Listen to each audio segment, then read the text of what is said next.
Okay, ನಾನು ನಿಮ್ಮ ದೂತ Sameer M D ಮಾತಾಡ್ತಾ ಇದ್ದೀನಿ. ಅಟ್ ಪ್ರೆಸೆಂಟ್ ನನ್ನ ಸಿಚುವೇಶನ್ ತುಂಬಾ ವರ್ಸ್ಟ್ ಆಗಿದೆ ಅಂತಾನೆ ಅನ್ಕೊಳ್ಳಿ. ಯಾಕಂತಂದ್ರೆ ನನ್ ಮೇಲೆ ಈಗ ಆಲ್ರೆಡಿ ಪೊಲೀಸ್ ನೋಟಿಸ್ ಬಂದಿದೆ. ಸುಮಾರು 10:45 ಪೊಲೀಸ್ ಅವ್ರು ಬಂದು ನೋಟಿಸ್ ಕೊಟ್ಟು ಹೋಗಿದಾರ. ನನ್ಗೇನ್ ಭಯ ಇಲ್ಲ ಗುರು, ಕಾನೂನು ಪರವಾಗಿ ನನ್ಗೇನ್ ಈಗ ಜಸ್ಟ್ ಒಂದು ಫ್ಯೂ ಅವರ್ಸ್ ಬ್ಯಾಕ್ ಬಂದು ಕೊಟ್ಟು ಹೋಗಿದಾರ. ಅಂಡ್ ನನ್ಗೇನ್ ಭಯ ಇಲ್ಲ. ನನ್ನ ಹತ್ರ ಎಲ್ಲಾ ಸಾಕ್ಷಿ ಇದೆ. ನಾನು ಏನ್ ವಿಡಿಯೋ ಮಾಡಿದೀನಿ, ಯಾವ್ಯಾವ ಕೇಸ್ ಬಗ್ಗೆ ಎಲ್ಲ ಮಾತಾಡಿದೀನಿ, ಪ್ರತಿಯೊಂದಕ್ಕೂ ನನ್ನ ಹತ್ರ ಸಾಕ್ಷಿ ಇದೆ. ನಾನು ವಿಡಿಯೋದಲ್ಲಂತ ಒಂದು ಅಷ್ಟು ಕ್ಲಿಯರ್ ಆಗಿ ತೋರ್ಸಕ್ಕಾಗಿಲ್ಲ. ಬಟ್ ಕಾನೂನು ಮುಂದೆ ನಾನು ಪ್ರತಿಯೊಂದನ್ನ ಇಡ್ಲಿಕ್ಕೆ ರೆಡಿ ಆಗಿದ್ದೀನಿ. ನನಗೆ ಕಾನೂನು ಮೇಲೆ ತುಂಬಾ ಗೌರವ ಇದೆ, ತೊಂದರೆ ಇಲ್ಲ ಅದ್ರ ಬಗ್ಗೆ. ಅಂಡ್ ತೊಂದರೆ ಎಲ್ಲ ಆಗ್ತಿದೆ ಅಂತಂದ್ರೆ, ಈಗ ನಾನು ಬೀಯಿಂಗ್ ಎ ಮುಸ್ಲಿಂ ಗಾಯ್ ಈ ಒಂದು ವಿಷಯದ ಬಗ್ಗೆ ಮಾತಾಡಿದ್ರೆ ತಪ್ಪಾಗ್ಬಿಡಿದೆ ಅನ್ನೋ ರೀತಿ ಆ ತರ ಪೋರ್ಟ್ರೇಟ್ ಮಾಡ್ತಿದ್ದಾರೆ. ನೀನು ಹಿಂದೂ ದೇವಸ್ಥಾನನ ಅವಮಾನ ಮಾಡ್ಬಿಟ್ಟೆ, ನೀ ಹಿಂದೂ ಹುಡುಗಿ ಬಗ್ಗೆ ನಿಂಗೆ ಆಗ್ಬೇಕು, ನಿಮ್ ಸಮಾಜದ ನೀನ್ ನೋಡ್ಕೋ. ಗುರು, ಹಿಂದೂ ಮುಸ್ಲಿಂ ಅನ್ನೋದು ಬಿಡು, ಈಗ ನ್ಯಾಯದ ಬಗ್ಗೆ ಮಾತಾಡೋಣ. ಹಿಂದೂ ಹುಡುಗಿ ಆಗಿದ್ರೇನೋ ಮುಸ್ಲಿಂ ಹುಡುಗಿ ಆಗಿದ್ರೇನೋ ಅನ್ಯಾಯ ಆಗಿದೆ ತಾನೆ. ಅನ್ಯಾಯದ ವಿರುದ್ಧ ಧ್ವನಿ ಎತ್ತದೇ ಧರ್ಮ. ಅಂಡ್ ಅದನ್ನೇ ನಾನು ಪಾಲಿಸ್ತಾ ಬಂದಿರೋದು. ಅಂಡ್ ಏನದು ಟ್ರೋಲ್ ಪೇಜಸ್ ಅಲ್ಲೆಲ್ಲ ನೀವು ಹಾಕೊಂಡಿದಿರಲ್ಲ, ಇವ್ನ್ ಹಿಂದೂ ವಿರೋಧಿ ಮುಸ್ಲಿಂ ಬರೀ ಹಿಂದೂ ಅಗೇನ್ಸ್ಟೇ ಮಾಡ್ತಿರ್ತಾನೆ ವಿಡಿಯೋಸ್ ಅದಿದ ಅಂತ. ಅವ್ರಿಗೆಲ್ಲ ಒಂದೇ ಮಾತು ಹೇಳ್ತೀನಿ, ಸಮೀರ್ ಎಂ ಡಿ ಅಂತ ನನ್ನ ಇನ್ನೊಂದು ಚಾನಲ್ ಇದೆ. ಅರೌಂಡ್ 270K ಸಬ್ಸ್ಕ್ರೈಬರ್ಸ್ ಇದಾರೆ ಅಲ್ಲಿ ನಾಟ್ ಸೋ ನಾರ್ಮಲ್ ಅಂತ ಹೇಳ್ಬಿಟ್ಟು ನಾನೊಂದು ಸೀರೀಸ್ ಸ್ಟಾರ್ಟ್ ಮಾಡಿದ್ದೆ. ಅದರಲ್ಲಿ ಫಸ್ಟ್ ವಿಡಿಯೋ ನಾನು ಹೋಗಿ ಮಾಡಿದ್ದೆ ತುಮಕೂರಲ್ಲಿರುವಂತಹ ಸಿದ್ದೇಶ್ವರ ಸ್ವಾಮಿ ಬೆಟ್ಟದ ಬೆಲೆ. ಅಲ್ಲಿ ಹೋಗಿ ಸಿದ್ದೇಶ್ವರ ಸ್ವಾಮಿ ಮುಂದೆ ಕೈ ಜೋಡಿಸಿದ್ದು ಈ ಒಂದು ಮುಸ್ಲಿಂ ಹುಡುಗಾನೆ. ಅದಾದ್ಮೇಲೆ ತುಮಕೂರಲ್ಲಿರುವಂತಹ ಸಿದ್ದರ ಬೆಟ್ಟಕ್ಕೆ ಹೋಗಿ ಅಲ್ಲಿರುವಂತಹ ಸಿದ್ದೇಶ್ವರ ಸ್ವಾಮಿ ಮುಂದೆ ಕೈ ಜೋಡಿಸಿ ಪ್ರಾರ್ಥನೆ ಮಾಡಿದ್ದು ಈ ನಿಮ್ಮ ಮುಸ್ಲಿಂ ಹುಡುಗಾನೆ. ಅಶ್ವತ್ಥಾಮ ಬಗ್ಗೆ, ಮಹಾಭಾರತದ ಕಥೆಗಳ ಬಗ್ಗೆ ವಿಡಿಯೋ ಮಾಡಿದ್ದು ಈ ಒಂದು ಮುಸ್ಲಿಂ ಹುಡುಗಾನೆ. ಬಾರ್ಬರಿಕು ಅಶ್ವತ್ಥಾಮದಲ್ಲಿದ್ದಂತಹ ಇನ್ಫೇಮಸ್ ಕ್ಯಾರೆಕ್ಟರ್ ಅವ್ರ ಬಗ್ಗೆನೂ ನಮ್ ಕನ್ನಡಿಗರಿಗೆ ತಿಳಿಸ್ಕೊಟ್ಟಿದ್ದು ಈ ಒಂದು ಮುಸ್ಲಿಂ ಹುಡುಗಾನೆ. ಸೊ ಇಲ್ಲಿ ಜಾತಿ ಧರ್ಮ ಅನ್ನೋದು ಬೇಡ, ಆಯ್ತಾ? ಅಶ್ವತ್ಥಾಮ ಬಗ್ಗೆ ಓದಿದ್ರೆ ಸರ್ ಎಲ್ಲ ಅಲ್ಲಿ ವಿಡಿಯೋ ನೋಡಿ ಸರ್. ನಾನು ಇಂತ ಡೀಟೇಲ್ ಬಿಟ್ಟಿಲ್ಲ ಅಂತೇನಿಲ್ಲ ಸರ್, ಎಲ್ಲದನ್ನು ಹೇಳಿ. ಮಹಾಭಾರತದ ಕುರುಕ್ಷೇತ್ರ ಯುದ್ಧದಲ್ಲಿ ಕೌರವರ ಪರವಾಗಿ ಹೋರಾಡಿದವರು ದ್ರೋಣಾಚಾರ್ಯನ ಮಗ. ಸೊ ನೋಡಿ, ನಾನು ಹಿಂದೂ ವಿರೋಧಿ ಅಂತೂ ಖಂಡಿತ ಅಲ್ಲ. ಹಿಂದೂ ವಿರೋಧಿ ಆಗಿದ್ರೆ ಒಂದು ಹಿಂದೂ ಹುಡುಗಿ ಜೊತೆ ಆಗಿರುವಂತಹ ಅನ್ಯಾಯದ ಬಗ್ಗೆ ನಾನ್ ಯಾಕೆ ಗುರು ಧ್ವನಿ ಎತ್ತುತ್ತೇನೆ? ನ್ಯಾಯದ ಬಗ್ಗೆ ಮಾತಾಡೋಣ ಅಷ್ಟೇ, ಅದೇ ನಮ್ ಧರ್ಮ. ಅಂಡ್ ಕೇಸ್ ಡೀಟೇಲ್ಸ್ ಎಲ್ಲ ಈಗ ಗಿರೀಶ್ ಸರ್ ನಿಮ್ಗೆ ಹೇಳ್ತಾರೆ, ನನ್ನ ಮೇಲೆ ಏನ್ ಕೇಸ್ ಆಗಿದೆ ಅದ್ರ ಬಗ್ಗೆ ಏನು ಅಂತ ಗಿರೀಶ್ ಸರ್ ನಿಮ್ಗೆ ಅಪ್ಡೇಟ್ ಕೊಡ್ತಾರೆ. ಬಟ್ ಅದಕ್ಕೂ ಮುಂಚೆ I really want to thank you team ತಿಪ್ಪುರೊಡ್ಡಿ.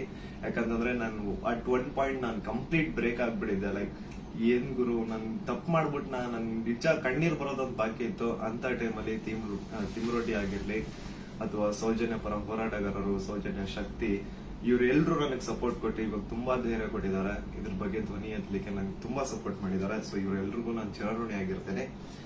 And yeah sir, case ಬಗ್ಗೆ ಹೇಳಿಕೊಡಿ ಸರ್. ಅಲ್ಲ, ನಿಮ್ಗೆ ಏನಾದ್ರು ಅರೆಸ್ಟ್ ಮಾಡಕ್ ಬಂದಿರ ಪೊಲೀಸರು? ಬಂದಿದ್ರಲ್ಲ ಸರ್, ನೀವೇ ಇದ್ರಲ್ಲ ಸರ್ ಮುಂದೆ. ಸೀದಾ ಎಂತ ಕೋಇನ್ಸಿಡೆನ್ಸ್ ನೋಡಿ, ಗಿರೀಶ್ ಸರ್ ನಮ್ ಮನೆಗ್ ಬಂದ್ರು. ನಾನು ಹೇಳ್ದೆ, ಸರ್ ನನ್ ಕೈಲಿ ಆಗ್ತಿಲ್ಲ, ನನ್ಗೆ ಹೆವಿ ಥ್ರೆಡ್ ಕಾಲ್ಸ್ ಬರ್ತಿದಾವೆ, ನೀವು ಪ್ಲೀಸ್ ಬನ್ನಿ ನಮ್ ಮನೆಗೆ ಅಂತ ಹೇಳ್ಬಿಟ್ಟು ಅವ್ರಿಗೆ ಲೊಕೇಶನ್ ಕಳಿಸಿ ಇವ್ರು ಬಂದ್ರು ಅಂತ ನೀರ್ ಕುಡಿತಾ ಒಂದ್ 10 ಮಿನಿಟ್ಸ್ ಮಾತಾಡ್ತಾ ಕೂತಿದೀವಿ. ಅಷ್ಟರಲ್ಲೇ ಡೋರ್ ಓಪನ್ ಮಾಡಿದ್ದ, ಬ್ಯಾಂಗ್ ಅಂತ ಪೊಲೀಸ್ ಅವ್ರ ಮನೆ ಒಳಗಡೆ ಎಂಟ್ರಿ. ಏನು ಅಂದ್ರೆ ಏನು ಹೇಳ್ತಾನೆ ಇಲ್ಲ, ಎದಕ್ ಬಂದ್ರು ಏನಂತ ಹೇಳ್ತಾನೆ ಇಲ್ಲ. ಆಮೇಲೆ ಗಿರೀಶ್ ಸರ್ ಅವ್ರ ಜೊತೆ ಎಲ್ಲ ಮಾತಾಡಿದ್ರು. ಲೀಗಲ್ ಆಗಿ ಅವ್ರೇನ್ ಮಾತಾಡಿದಾರೆ ಅಂತ ಅವರೇ ಹೇಳ್ತಾರೆ, ಕೇಳಿ. ಇವತ್ತು ಏನಾಗ್ತಾ ಇದೆ, ಸಮೀರ್ ಮಾತಾಡ್ಬೇಕಾದ್ರೆ ಯಾರದೇ ಒಬ್ರು ಹೆಸರು ತಗೊಂಡು ಮಾತಾಡ್ಲಿಲ್ಲ. ಮಾತಾಡಿದ್ದೆಲ್ಲವನ್ನು ಕೂಡ ಆಧಾರ ಇಟ್ಕೊಂಡೇನೆ ಸಮೀರು ಮಾತಾಡಿದ್ದು. ಅದು ಯಾರ ಬಗ್ಗೆ? ಯಾರೋ ದೇವ್ರ ಬಗ್ಗೆ ಮಾತಾಡಿದ್ನ, ಅಥವಾ ಮಸೀದಿಯ ಬಗ್ಗೆ ವಿವಾದ ಹುಟ್ಟಾಕಿ, ದೇವಸ್ಥಾನದ ಬಗ್ಗೆ ವಿವಾದ ಹುಟ್ಟಾಕಿ ಮಾತಾಡಿದ್ನ? ಇಲ್ಲ. ಸೌಜನ್ಯ ಅನ್ನೋದು ನಮ್ಮ ಎಲ್ಲರ ಮನೆ ಮಗಳವಳು. ಯಾವ ರೀತಿ ನಿರ್ಭಯ ಮತ್ತು ಈ ಅತ್ಯಾಚಾರದ ಪ್ರಕರಣದಲ್ಲಿ ಒಳಗಾಗ್ತಾರೆ, ಅವ್ರೆಲ್ಲರೂ ಕೂಡ ನಾವು ನಮ್ಮ ಮಗಳಂತ ತಿಳ್ಕೊಳ್ತೀವಿ. ಆದರೆ ಯಾರು ಹಿಂದೂ ಮುಸ್ಲಿಂ ಅಂತ ಹೇಳಿ ವಿನಾಕಾರಣ ಒಂದು ಹುಟ್ಟು ಹಾಕ್ತಾ ಇದಾರಲ್ಲ, ಅವರಿಗೆ ಅವ್ರು ಮಾಡಿನೇ ಇಲ್ಲ ಅಂತ ಹೇಳಿದ್ರೆ ಇದೆಲ್ಲ ಯಾಕೆ ಮಾಡ್ಬೇಕು? ಆ ನಂತರ ಸಂತೋಷರಾವ್ ಇಷ್ಟು ದೊಡ್ಡವನೇನು? ಸಮಾಜದಲ್ಲಿ ಕಲಾ ಹುಟ್ಟು ಒಂದ್ ವೇಳೆ ಸಂತೋಷರಾವ್ ಅಂತ ಹೇಳ್ತಾರೆ, ಸಂತೋಷರಾವ್ನೇ ಮಾಡಿದ್ರೆ ಸಮಾಜದಲ್ಲಿ ಅವನು ಅಷ್ಟೊಂದು ದೊಡ್ಡ ಇದನ್ನೇನೋ ಪೂರ್ತಿಯಾಗಿ ಒಂದಿಷ್ಟು ಜನ ಕರೆಸಿ ಏನೇನೋ ಮಾಡಿಸಿ ಟ್ರೋಲ್ ಮಾಡಿಸುವಂತ ದೊಡ್ಡವನ. ಇದನ್ನ ಜನರು ಅರ್ಥ ಮಾಡ್ಕೋಬೇಕು. ನಾನು ಪ್ರತಿಯೊಬ್ಬ ಜನಸಾಮಾನ್ಯರಿಗೂ ವಿನಂತಿ ಮಾಡ್ಕೊಳ್ತಾ ಇದ್ದೇನೆ, ಸೌಜನ್ಯಳನ್ನ ನಿಮ್ಮ ಮನೆ ಮಗಳಂತ ತಿಳ್ಕೊಳ್ಳಿ. ನಾವು ಅದೇ ರೀತಿ ತಿಳ್ಕೊಂಡಿದ್ದು. ಆನಂತರ ನಮ್ಮ ಅಕ್ಕನೋ ತಂಗಿನೋ ಏನಾದ್ರೂ ನೀವು ತಿಳ್ಕೊಳ್ಳಿ. ಸೌಜನ್ಯಳಂತೆ ಅನೇಕ ಹೆಣ್ಮಕ್ಳು ಅಲ್ಲಿ ಜೀವ ತೆತ್ತಿದ್ದಾರೆ, ಅತ್ಯಾಚಾರದಿಂದ ಕೊಲೆ ಆಗಿದ್ದಾರೆ. ಆನಂತರ ಇವತ್ತಿಗೂ ಕೂಡ ನಮ್ಮ ದೇಶದಲ್ಲಿ ಪ್ರತಿ 27 ನಿಮಿಷಕ್ಕೆ ಒಂದು ಅತ್ಯಾಚಾರ ಆಗ್ತಾ ಇದೆ. ಆ ಒಂದು ಲಿಸ್ಟ್ ಅಲ್ಲಿ ನಮ್ಮ ಮನೆ ಹೆಣ್ಮಕ್ಳು ಆ 27 ಇದನ್ನ ನಿಮಿಷದ ಕ್ಯೂನಲ್ಲಿ ನಮ್ಮ ಮನೆ ಹೆಣ್ಮಕ್ಳು ನಿಂತ್ಕೋಬಾರ್ದು. ಒಂದು ಈವ್ ಟೀಸಿಂಗ್ ಆಗಿ ಮೊನ್ನೆ ಮುಂಬೈಯಲ್ಲಿ ಒಂದು ಹೆಣ್ಮಗಳು ತಪ್ಪಿಸ್ಕೊಳ್ಳೋದಕ್ಕೆ ಹೋಗಿ ಸತ್ತಿದ್ದಾಳೆ ಪಾಪ, ಆಕ್ಸಿಡೆಂಟ್ ಆಗಿ, ಮುಂಬೈ ರೋಡ್ ಆಕ್ಸಿಡೆಂಟ್ ಆಗಿ. ಈವ್ ಟೀಸಿಂಗ್ ನಮ್ಗೆ ಏನ್ ಅನ್ಸುತ್ತೆ, ಅವ್ರು ಎಲ್ಲರೂ ಕೂಡ ಏನೋ ನಮ್ಗೆ ನಮ್ಮ ಮನೆಯ ಮಕ್ಕಳವರು, ನಮ್ಮ ಏನೋ ನಮ್ಗೆ, ಯಾಕಂದ್ರೆ ಎಲ್ಲ ಹೆಣ್ಮಕ್ಳ ಜೊತೆಗೆ ನಾವು ಬೆಳೆದವರು. ಸಮೀರ್ ಅವ್ರಿಗೆ ಇಲ್ಲಿ ಮಧ್ಯಾಹ್ನ ಅವ್ರಿಗೆ, ಸಮೀರ್ ಇದಕ್ಕಿಂತ ಮುಂಚೆ ಏನಾದ್ರು ಗೊತ್ತಾನ? ಇನ್ನೊಂದು ವಿಷಯ ನಾನು ಕ್ಲಾರಿಫೈ ಮಾಡ್ಬಿಡ್ತೀನಿ. ಎಲ್ರು ಏನ್ ಅನ್ಕೊಂಡ್ಬಿಟ್ಟಿದ್ದಾರೆ ಅಂತಂದ್ರೆ ಇವ್ರೆ ನನಗೆ ಹೇಳಿ ವಿಡಿಯೋ ಮಾಡ್ಸಿದಾರೆ ಅಂತ. ದೇವ್ರಾಣೆಗೆ ಹೇಳ್ತೀನಿ, ಸರ್ ಸುಮ್ಮನೆ ಸರ್, ಅಲ್ಲಾ ಮೇಲೆ ಆಣೆ ಮಾಡ್ಬಿಟ್ಟು ಹೇಳ್ತಿದ್ದೀನಿ, ರಂಜಾನ್ ಟೈಮಲ್ಲಿ ಹೇಳ್ತಿದ್ದೀನಿ. ಇವ್ರಿಗಾಗ್ಲಿ ನನ್ಗಾಗ್ಲಿ ಯಾವುದೇ ತರ ಲಿಂಕ್ ಇರ್ಲಿಲ್ಲ ಗುರು. ಸೌಜನ್ಯ ವಿಡಿಯೋ ಮಾಡೋದಕ್ಕಿಂತ ಮುಂಚೆ ಇವ್ರಿಗೂ ನನ್ಗೂ ಯಾವುದೇ ತರ ಲಿಂಕ್ ಇರ್ಲಿಲ್ಲ. ಸೌಜನ್ಯ ವಿಡಿಯೋ ಯಾವಾಗ 1 ಮಿಲಿಯನ್ ಕ್ರಾಸ್ ಮಾಡ್ತೋ ನನ್ನ ಕೈ ಕಾಲ್ ನಡಗಕ್ ಸ್ಟಾರ್ಟ್ ಆಗ್ಬಿಡ್ತು. ಯಾಕಂತಂದ್ರೆ ಡೆತ್ ಕಾಲ್ಸ್ ಬರ್ತಾನೆ ಇದಾವೆ. ನನ್ ಮನೆ ಅಡ್ರೆಸ್ ಲೀಕ್ ಮಾಡ್ಬಿಟ್ರು, ನನ್ ಪರ್ಸನಲ್ ಡೀಟೇಲ್ಸ್ ಲೀಕ್ ಮಾಡ್ಬಿಟ್ರು. ನನ್ಗೆ ಯಾವ ನನ್ ಮನೆಗ್ ಬಂದು ಅಟ್ಯಾಕ್ ಮಾಡ್ಬಿಡ್ತಾನೋ ಗೊತ್ತಿಲ್ಲ. ಎಲ್ಲಿ ಹೋಗೋಣ ಅಂತ ಗೊತ್ತಾಗ್ತಾ ಇಲ್ಲ. ಪೊಲೀಸ್ ಅವ್ರ ಕಡೆ ಹೋದ್ರೆ ಪ್ರೊಟೆಕ್ಷನ್ ಸಿಗುತ್ತಾ ಇಲ್ಲ, ಗ್ಯಾರಂಟಿ ಇಲ್ಲ. ಏನ್ ಮಾಡ್ಬೇಕಂತ ಅರ್ಥ ಆಗಿಲ್ಲ. ಆಗ ನಾನ್ ರೀಚ್ ಔಟ್ ಮಾಡಿದ್ದೆ ಟೀಮ್ ತಿಮ್ರೋಟಿ ಅವ್ರಿಗೆ. ಸರ್ ನನ್ಗೆ ಈ ತರ ಆಗ್ತಿದೆ, ಪ್ಲೀಸ್ ನಿಮ್ ಕಡೆ ಸಪೋರ್ಟ್ ಬೇಕು, ನಂಗೆ ಸಪೋರ್ಟ್ ಮಾಡಿ ಅಂತ ಕೇಳಿದ ತಕ್ಷಣ ಇಮ್ಮಿಡಿಯೇಟ್ಲಿ ಅವ್ರು ನನ್ನ ನಂಬರ್ನ ತಗೊಂಡು ನನಗೆ ಕಾಲ್ ಮಾಡಿ ನಿಮ್ ಜೊತೆಗೆ ನಾವ್ ಇದೀವಿ ಅಂತ ಧೈರ್ಯ ಕೊಟ್ರು. ಅಂಡ್ ಅರೌಂಡ್ ನನ್ ಮೇಲೆ ಪೊಲೀಸ್ ನೋಟಿಸ್ ಆಗಿದ್ರು ಸ್ಟಿಲ್ ಇವರೇ ನನ್ಗೊಬ್ಬ ಅಡ್ವೊಕೇಟ್ ನ ಹುಡುಕಿ ನಾವು ನಿಮ್ ಜೊತೆಗಿದೀವಿ, ನೀವ್ ತಲೆನೇ ಕೆಡ್ಸ್ಕೋಬೇಡಿ ಅಂತ. ಈಗ ನೋಡಿ ಅರೌಂಡ್ ಮಿಡ್ ನೈಟ್ 1 ಆಗ್ತಿದೆ, ಅಡ್ವೊಕೇಟ್ ಅವ್ರ ಆಫೀಸಲ್ಲಿ ಕೂತಿದೀವಿ. ಸೊ ಯಾ ಸಾಹಸ ಪಟ್ರು ನನ್ನ ಅರೆಸ್ಟ್ ಮಾಡ್ಲಿಕ್ಕೆ. ಅಲ್ಲ, ಸಮೀರ್ ಮಾತಾಡಿದ್ದು ನೂರಾರು ಜನ ಸೌಜನ್ಯ ಹೋರಾಟಗಾರರು ಏನ್ ಕೇಳ್ತಾ ಇದ್ದಾರೆ ಮತ್ತು ಜನಸಾಮಾನ್ಯರು ಹೋರಾಟದ ಜೊತೆಗೆ ಗುರುತಿಸಿಕೊಳ್ಳದೇನೆ ಅನೇಕ ಜನಸಾಮಾನ್ಯರಿಗೆ ಒಂದು ಹಂಬಲ ಇದೆ, ನ್ಯಾಯದ ಹಂಬಲ. ಅದೇ ಮಾತನ್ನೇ ಸಮೀರ್ ಮಾತಾಡಿದ್ದು. ಅವ್ರನ್ನ ಅರೆಸ್ಟ್ ಮಾಡೋದಕ್ಕೆ ಬಳ್ಳಾರಿಯಿಂದ ಬಂದಿದ್ದಾರೆ ಇವತ್ತು. ಅರೆಸ್ಟ್ ಮಾಡ್ಕೊಂಡು ಹೋಗ್ತೀವಿ ಅಂತ ಹೇಳಿ. ಆದ್ರೆ ನಾವು ಕನ್ವಿನ್ಸ್ ಮಾಡಿದ್ವಿ ಬಳ್ಳಾರಿಯ SP ಅವರಿಗೆ ಮತ್ತು ಬಳ್ಳಾರಿಯ ಕೌಲ್ ಬಜಾರ್ ಠಾಣಾಧಿಕಾರಿಗಳಿಗೆ, ಆನಂತರ ಬೆಂಗಳೂರು ಗ್ರಾಮಾಂತರ SP ಸಾಹೇಬರಿಗೆ ಮತ್ತು ಇಲ್ಲಿಯಂತ ಸ್ಥಳೀಯ ಪೊಲೀಸ್ ಅಧಿಕಾರಿಗಳಿಗೆ, ಬೆಂಗಳೂರು ಶಹರದ ಯಾವುದು ಅವಲಹಳ್ಳಿಯ ಅಧಿಕಾರಿಗಳಿಗೆ ನಾವು ಕನ್ವಿನ್ಸ್ ಮಾಡಿ ಹೇಳಿದ್ವಿ. ಆಮೇಲೆ ಅವರು ಕನ್ವಿನ್ಸ್ ಆಗಿದ್ದಾರೆ. ಹಿಂಗಾಗಿ ನಾವು ಅವರಿಗೆ ಧನ್ಯವಾದಗಳನ್ನು ಕೂಡ ಹೇಳ್ತೇವೆ. ಯಾಕಂದ್ರೆ ನಾವು ಕರೆಕ್ಟ್ ಆಗಿ ಎಕ್ಸ್ಪ್ಲೇನ್ ಮಾಡಿದೀವಿ. ಯಾವ ಕಾರಣಕ್ಕೂ ಕೂಡ ನಾವು ತನಿಖೆಯಿಂದ ತಪ್ಪಿಸ್ಕೊಳ್ಳೋ ಅಂತ ಮಾತೇ ಇಲ್ಲ. ಯಾಕಂದ್ರೆ ಇಲ್ಲಿ ಯಾರು ಕಳ್ಳದ್ ಮಾಡಿಲ್ಲ, ಸುಳ್ತನ ಹೇಳಿಲ್ಲ, ಅತ್ಯಾಚಾರ ಮಾಡಿದವರಲ್ಲ. ಅತ್ಯಾಚಾರ ಮಾಡಿದವರೇ ದೊಡ್ಡದಾಗಿ ರಾಜ್ಯಸಭಾ ಮೆಂಬರು ಅದು ಇದು ಅಂತ ಹೇಳ್ಕೊಂಡು ದೊಡ್ಡದಾಗಿ ಕಿಸಿತಾ ಇದ್ದಾರೆ, ಅಲ್ಲಿ ಕಿಸಿತಾರೆ. ಅದರ ವಿರುದ್ಧ ಮಾತಾಡದಂತವ್ರು ನಾವು ಯಾವ ಕಾರಣಕ್ಕೂ ಹೆದರುವಂತ ಅವಶ್ಯಕತೆ ಇಲ್ಲ. ಇದೇ ಮಾತನ್ನು ಹೇಳಿದೇವೆ ಸರ್, ಸಮೀರ್ ಖಂಡಿತ ಬರ್ತಾನೆ, ಎಲ್ಲಾ ರೀತಿಯಂತರೂ ಕೂಡ ಸಹಕಾರ ಕೊಡ್ತೀವಿ ಅಂತ ಹೇಳಿದ್ದಕ್ಕೆ ಕನ್ವಿನ್ಸ್ ಆಗಿದ್ದಾರೆ. ನಮ್ಮ ಉದ್ದೇಶ ಏನಂದ್ರೆ ಇದರಿಂದ ಇವರು ಮಾಡ್ತಾ ಇದಾರಲ್ಲ, ಏನು ಹಿಂದೂ ಮುಸ್ಲಿಂ ಅಂತ ಮಾಡ್ತಾ ಇದಾರಲ್ಲ, ಈ ನಮ್ಮ ರಾಜ್ಯದಲ್ಲಿ ಕಲಹ ಆಗಬಾರ್ದು. ಅತ್ಯಾಚಾರ ಪ್ರಕರಣದ ಹೋರಾಟ, ಸೌಜನ್ಯ ಹೋರಾಟ, ಎಲ್ಲಾ ಧರ್ಮಗಳನ್ನು ನಾವು ಸೇರಿಸ್ತಾ ಇದೀವಿ. ಎಲ್ಲಾ ಜಾತಿ ಪಂಥಗಳನ್ನ ಮತಗಳನ್ನ ಸೇರಿಸುವಂತ ಕೆಲಸ ನಾವು ಮಾಡ್ತಾ ಇದೀವಿ. ಆದ್ರೆ ಇವರು ಡಿವೈಡ್ ಮಾಡ್ತಾ ಇದ್ದಾರೆ. ಯಾಕಂತ ಹೇಳಿದ್ರೆ ನೋಡಿ, ಸಮೀರ್ಗೆ ಹೆಸರನ್ನೇ ಹೇಳಿಲ್ಲ. ಹಾಗಿದ್ರೆ ಎಷ್ಟೋ ಜನಕ್ಕೆ ಸಮೀರ್ ಡೌಟ್ ಇತ್ತು, ಯಾರು ಮಾಡಿದ್ದಾರೆ, ಇವ್ರು ಹೌದೋ ಅಲ್ಲೋ. ಈ ಧರ್ಮೋದ್ಯಮಿಗಳು ಕುಟುಂಬ, ದೊಡ್ಡ ಪ್ರಭಾವಿಗಳ ಕುಟುಂಬ, ಅವ್ರ ಬಗ್ಗೆ ಗೌರವ ಇತ್ತು. ಇವತ್ತು ಯಾವಾಗ ನಿಮ್ಮ ವಿರುದ್ಧ ಇಡೀ ಪೂರ್ತಿಯಾಗಿ ಇವರು ಕೆಟ್ಟದಾಗಿ ಕೆಲವು ಜನ ಟ್ರೋಲ್ ಮಾಡಕ್ ಸ್ಟಾರ್ಟ್ ಮಾಡಿದ್ರು, ಎಲ್ಲರಿಗೂ ಕನ್ಫರ್ಮ್ ಆಯ್ತು ಇವರೇ ಮಾಡಿದ್ದು, ನಾವೇ ಮಾಡಿದೀವಿ ಅಂತ ಅವರೇ ಬಟ್ಟೆ ಬಿಚ್ಕೊಳ್ತಾ ಇದ್ದಾರೆ. ನಾವು ಸೌಜನ್ಯ ಬೆತ್ತಲೆ ಮಾಡ್ತಾಳ ಅಂತ ಹೇಳಿದ್ರೆ ಇವರೇ ಬೆತ್ತಲೆಯಾಗಿ ಹೋಗ್ತಾ ಇದ್ದಾರೆ. ಇದು ಜನರ ಗಮನದಲ್ಲಿರಲಿ. ನಾನು ಒಂದೇ ಒಂದು ವಿನಂತಿ ಮಾಡ್ಕೊಳ್ತಾ ಇದ್ದೀನಿ, ದಯವಿಟ್ಟು ಯಾರು ಕೂಡ ಏನೋ ಆಗ್ಬಿಡ್ತದೆ ಇವರಿಗೆ ಅಂತ ಹೇಳ್ಕೊಂಡು ಆತಂಕಕ್ಕೊಳಗಾಗಿ ಹಿಂದೂ ಮುಸ್ಲಿಂ ಅಂತ ಡಿವೈಡ್ ಆಗಬೇಡಿ. ಆನಂತರ ಗಲಭೆ ಸೃಷ್ಟಿಯಾಗೋದು, ಇದರಿಂದ ಶಾಂತಿ ಹಾಳಾಗೋದು ಖಂಡಿತ ಬೇಡ. ದಯವಿಟ್ಟು ಈ ರಾಜ್ಯದ ಒಂದು ಶಾಂತಿಯನ್ನ ಕಾಪಾಡಿ. ಎಲ್ಲಾ ಧರ್ಮದಲ್ಲಿಯೂ ಯಾವ ಧರ್ಮದಲ್ಲಿನೂ ಹೇಳಿಲ್ರಿ ಅತ್ಯಾಚಾರ ಮಾಡಿದವನಿಗೆ ಬೆಂಬಲಿಸಿ ಅಂತ ಯಾವ ಧರ್ಮದಲ್ಲಿಯೂ ಹೇಳಿಲ್ಲ, ಯಾವ ದೇವರು ಕೂಡ ಹೇಳಿಲ್ಲ.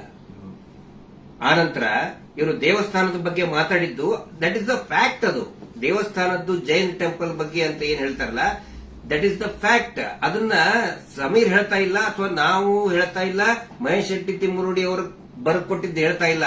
ಸುಪ್ರೀಂ ಕೋರ್ಟ್ ನಲ್ಲಿ ಇದೇ ಕುಟುಂಬದವರು, ಇದೇ ವೀರೇಂದ್ರ ಜೈನ್ ಕುಟುಂಬದವರು ಸುಪ್ರೀಂ ಕೋರ್ಟ್ ನಲ್ಲಿ ಬರೆದು ಕೊಟ್ಟಿದ್ದಾರೆ, ಅಫಿಡವಿಟ್ ಮೂಲಕ ಬರೆದು ಕೊಟ್ಟಿದ್ದಾರೆ, ಅದು ಹಿಂದೂ ದೇವಸ್ಥಾನ ಅಲ್ಲ ಅಂತ.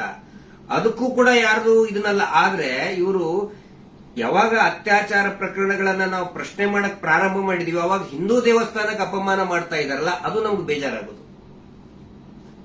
ಅದು ನಮಗೆ ಬೇಜಾರಾಗ್ತಾ ಇದೆ.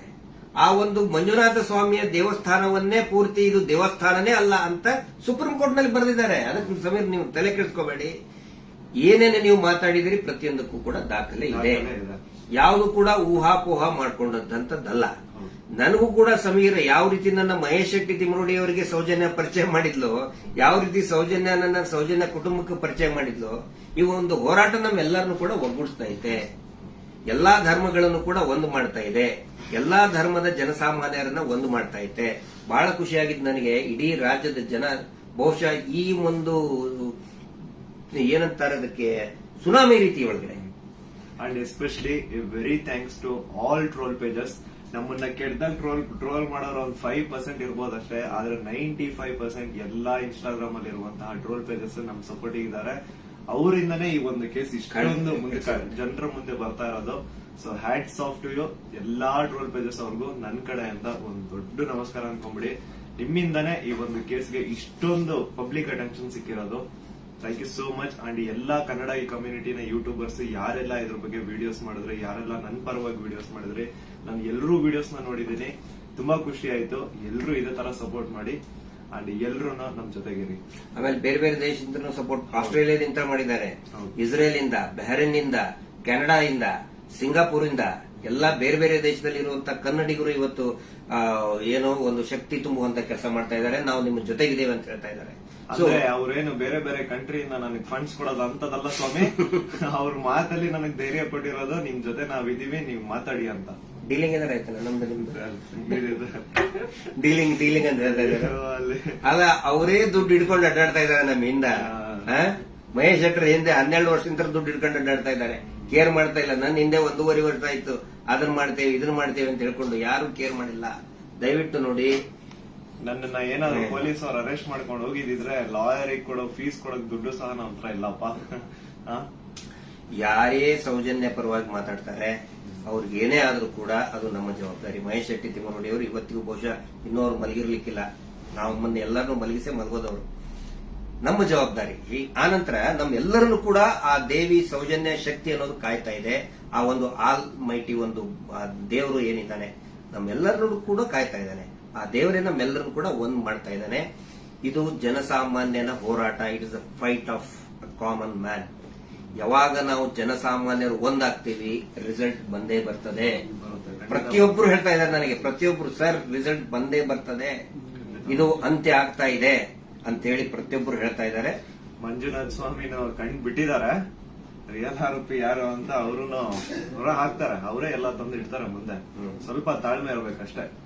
ಅದು ಅದರದ್ದು ರೂಪ ಅದ್ರ ಪಡ್ಕೊಳ್ತದೆ. ಆನಂತರ ಇಲ್ಲಿ ಸಮೀರ್ ಅವ್ರ ಜೊತೆಗೆ ಅವರ ತಾಯಿ ಮತ್ತು ಅವರ ಅಕ್ಕ ನೋಡಿ, ನನ್ನ ತಾಯಿಗೂ ಕೂಡ ನನ್ನ ಬಗ್ಗೆ ಒಂದು ಎಷ್ಟೋ ಕಾಳಜಿ ಇರ್ತದೆ. ಅವರು ಇತ್ತ ಏನಾದ್ರು ಆದ್ರೆ ಫೋನ್ ಮಾಡಿ ಹೇಳ್ತಾ ಇರ್ತಾರೆ ನನ್ನ ತಾಯಿ. ನಾನಿವತ್ತು ಅವ್ರ ಮನೆಗೆ ಹೋಗಿ ನೋಡಿದ್ದು, ಪಾಪ ಅವರ ಅಕ್ಕ ಎಷ್ಟು ಭಯಾನಕ ಒಂದು ಇದರಲ್ಲಿದ್ದಾರೆ ಅಂತ ಹೇಳಿದ್ರೆ ಅವ್ರ ತಾಯಿ ಅಳ್ತಾ ಇದ್ದಾರೆ. ನನ್ನ ಮಗ ಏನ್ ತಪ್ಪು ಮಾಡಿದ ಸರ್, ಒಂದು ಮಗುಗೆ ನ್ಯಾಯ ಕೇಳಿದ ನನ್ನ ಮಗ, ಹಿಂಗಾಗಿ ನಮ್ಮನ್ನ ಏನೇನೋ ಕೆಟ್ಟದಾಗಿ ಬೈತಾ ಇದ್ದಾರೆ, ಏನ್ ತಪ್ಪು ಮಾಡಿದ ಅಂತ ಒಬ್ಬ ತಾಯಿ ಕೇಳ್ತಾ ಇದ್ದಾಳೆ. ಅದಕ್ಕೆ ನಾನು ಅವ್ರಿಗೆ ಎಕ್ಸಾಂಪಲ್, ನನ್ನ ಪೊಲೀಸರು ಆ 24 ವರ್ಷದ ಹಿಂದೆ ಅರೆಸ್ಟ್ ಮಾಡಿಕೊಂಡು ನನ್ನ ಮನೆಗೆ ಬಂದಾಗಿಂದು ಉದಾಹರಣೆ ಕೊಟ್ಟೆ. ಅವಾಗ ಸಾವಿರಾರು ಲಕ್ಷಾಂತರ ಜನ ನಮ್ಮ ಬೆಂಬಲಕ್ಕೆ ನಿಂತ್ಕೊಂಡ್ರು. ಯಾವಾಗ ಜನಸಾಮಾನ್ಯರು ಬೆಂಬಲಕ್ಕೆ ನಿಂತ್ಕೊಳ್ತಾರೆ ನಾವು ಹೆದರುವಂತ ಅವಶ್ಯಕತೆನೇ ಇಲ್ಲ. ಸಾವು ಯಾವಾಗಾದ್ರೂ ಬರ್ತದ್ರಿ, ಯಾವಾಗಾದ್ರೂ ಬರ್ತದೆ. ನಾವು ಇರುವಾಗ 4 ಜನ ಮೆಚ್ಚುವಂತ ಕೆಲಸ ಮಾಡಬೇಕು, ನ್ಯಾಯದ ಪರವಾಗಿರಬೇಕು. ಅದೇ ಈ ಹೋರಾಟ. ಹಿಂಗಾಗಿ ದಯವಿಟ್ಟು ಒಂದೇ ಒಂದು ಹೇಳೋದು, ಶಾಂತಿಯನ್ನ ಕದಡಬೇಡಿ, ಡಿವೈಡ್ ಆಗಬೇಡಿ, ಇಬ್ಬಾಗ ಆಗಬೇಡಿ, ತುಂಡು ತುಂಡಾಗಬೇಡಿ. ಇವರಿಂದ ಇಡೀ ರಾಜ್ಯನೇ ತುಂಡು ತುಂಡಾಗ್ತಾ ಇದೆ. ಇವ್ರು ಮಾಡುವಂತ ಮೀಟರ್ ಬಡ್ಡಿ ದಂಧೆಯಿಂದ ಇಡೀ ಊರೇ ತುಂಡು ತುಂಡಾಗ್ತಾ ಇದೆ. ಗಂಡ ಹೆಂಡತಿ ನಡುವೆ ಜಗಳ, ಅಕ್ಕ ತಂಗಿ ನಡುವೆ ಜಗಳ, ನೆರೆಹೊರೆಯವ್ರ ನಡುವೆ ಜಗಳ, ಒಂದು ಓಣಿಂತರ ಇನ್ನೊಂದು ಓಣಿಗೆ ಜಗಳ, ಒಂದು ಜಾತಿಯಿಂದ ಇನ್ನೊಂದು ಜಾತಿಗೆ ಜಗಳ ಹಚ್ಚಿ, ಈಗ ಹಿಂದೂ ಮುಸಲ್ಮಾನ್ ಜಗಳ ಹಚ್ಚಿ ಇವರು ಈಗ ಸೇಫ್ ಆಗಕ್ ನೋಡ್ತಾ ಇದ್ದಾರೆ. ಅದು ಆಗಲ್ಲ. ಇವತ್ತೇನು ನಾವು ಒಂದೇ ಒಂದು ಹೇಳೋದು, ಏನೇ ಕೇಸ್ ಆದ್ರೂ ಕೂಡ ಇವನ ಮೇಲೆ ಯಾರು Anil Kumar, Anil black and white Anil, ಅವನ ಮೇಲೆ ಮತ್ತು ಸೀನಪ್ಪನ ಮೇಲೆ FIR ಆಗಿ ಅರೆಸ್ಟ್ ಮಾಡುವಂತ ಕೇಸ್ ಅದು. ಇನ್ನೂ ಮಟ್ಟ ಅರೆಸ್ಟ್ ಮಾಡಿಲ್ಲ. ಸಮೀರ್ನ ಅರೆಸ್ಟೇ ಮಾಡಬಾರ್ದು ಆ ಪ್ರಕರಣದಲ್ಲಿ. ಸುಪ್ರೀಂ ಕೋರ್ಟ್ ನ ಡೈರೆಕ್ಷನ್ ಇದೆ, ವಿದಿನ್ 7 years ಅರೆಸ್ಟ್ ಮಾಡಬಾರ್ದು ಅಂತೇಳಿ. ಆದ್ರೂ ಕೂಡ ಇವತ್ತು ಬಳ್ಳಾರಿ ಹತ್ರ ಬಂದಿದ್ದಾರೆ. ಬಟ್ ಫೈನಲಿ ಎಸ್, ಪೊಲೀಸ್ ಆಫೀಸರ್ಸ್ಗಳು, ಹಿರಿಯ ಅಧಿಕಾರಿಗಳು ಒಪ್ಪಿದ್ದಾರೆ. ಸೊ ನಾವು ಸಹಕಾರವನ್ನು ಕೊಡ್ತೀವಿ. ಆದ್ರೆ ಸುಮೋಟೋ ಮಾಡ್ಕೊಂಡ್ರಲ್ಲ, ಈ ಸುಗ್ರೀವಾಜ್ಞೆಯಲ್ಲಿ ಮೀಟರ್ ಬಡ್ಡಿ ದಂಧೆ ಯಾರು ಮಾಡ್ತಾರೆ, ಸುಮೋಟೋ ಮಾಡ್ಕೊಳ್ಳಿ, ಸ್ವಯಂ ಪ್ರೇರಿತವಾಗಿ ದಾಖಲೆ ಮಾಡ್ಕೊಳ್ಳಿ ಅಂತ ಹೇಳಿ ಸುಗ್ರೀವಾಜ್ಞೆ ಆದ್ರೂ ಇವತ್ತಿನವರೆಗೂ ಕೂಡ ಒಂದೇ ಒಂದು ಸುಮೋಟೋ ಕೇಸ್ ಮಾಡ್ಕೊಂಡಿಲ್ಲ. ಪಾಪ ಸಮೀರದ ಮೇಲೆ ಸುಮೋಟೋ ಕೇಸ್ ಮಾಡ್ಕೊಂಡಿದ್ದಾರೆ. ಇದು ನಮಗೆ ಬೇಜಾರಾಗ್ತದೆ. ಈ ಎಲ್ಲಾ ವಿಷಯಗಳನ್ನ ನಾವು ಜನರ ಮುಂದೆ ಇಡ್ತಾ ಇದ್ದೀವಿ. ಸಮೀರ್ ಪೊಲೀಸ್ ಸ್ಟೇಷನ್ಗೆ ಎನ್ಕ್ವೈರಿಗೆ ಹೋಗ್ತಾರೆ, ಆ ವಿಚಾರಣೆಗೆ ಹೋಗ್ತಾರೆ. ಆದ್ರೆ ನಾನ್ ಹೇಳ್ತಾ ಇರೋದು, ಈ ಶೀನಪ್ಪ, ಅನಿಲ್ ಕುಮಾರ್ ಮತ್ತು ಈ ಕೊಲೆಗಡಕರು ಕೂಡ ಅರೆಸ್ಟ್ ಆಗಲೇಬೇಕು. ಧರ್ಮೋದ್ಯಮಿಗಳು, ಅವರ ತಮ್ಮ, ಅವರ ತಮ್ಮನ ಮಕ್ಕಳು, ಅತ್ಯಾಚಾರಿಗಳು ಅರೆಸ್ಟ್ ಆಗಲೇಬೇಕು. ಅದಾಗಲಿಲ್ಲ ಅಂತ ಹೇಳಿದ್ರೆ ಈ ದೇಶದ ಸಂವಿಧಾನನೇ ಇಲ್ಲ, ಈ ದೇಶದಲ್ಲಿ ನ್ಯಾಯಾಂಗ ವ್ಯವಸ್ಥೆನೇ ಇಲ್ಲ ಅನ್ನೋ ಒಂದು ಮಾತನ್ನ ಪ್ರತಿಯೊಬ್ಬ ಜನಸಾಮಾನ್ಯರು ಕೂಡ ಕೇಳಬೇಕಾಗ್ತದೆ.